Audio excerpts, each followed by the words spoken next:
ఆ 8 నెలల పాటు ఉద్యమం నడిపినటువంటి వాళ్ళందరూ కూడా ఐడెంటిఫై చేసి జైల్లో వాళ్ళు పోలీసులు తీసుకుపోయి 3rd డిగ్రీ ప్రయోగించారు. ఈ కాలు మీద ముగ్గురు కూర్చున్నారట పోలీసులు, ఇది కాలు మీద ముగ్గురు కూర్చున్నారట.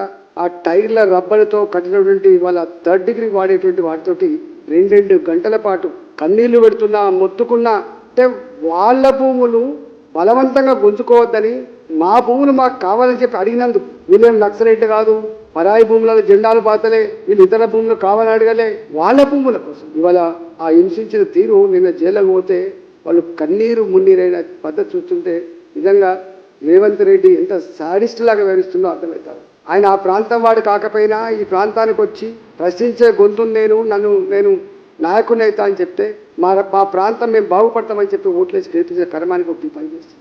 ఇప్పటికి కూడా ఆ ప్రాంత రైతులు అంటున్నారు, ఏమొస్తుందో తెలియదు సార్, ఇక్కడ ఫార్మా కంపెనీ వస్తుందా ఏమొస్తుందో కానీ 1350 ఎకరాలు ఇంకొక 1500 ఎకరాలు కూడా గుంజుకునే ప్రయత్నం చేస్తుందని చెప్పి చెప్తాను.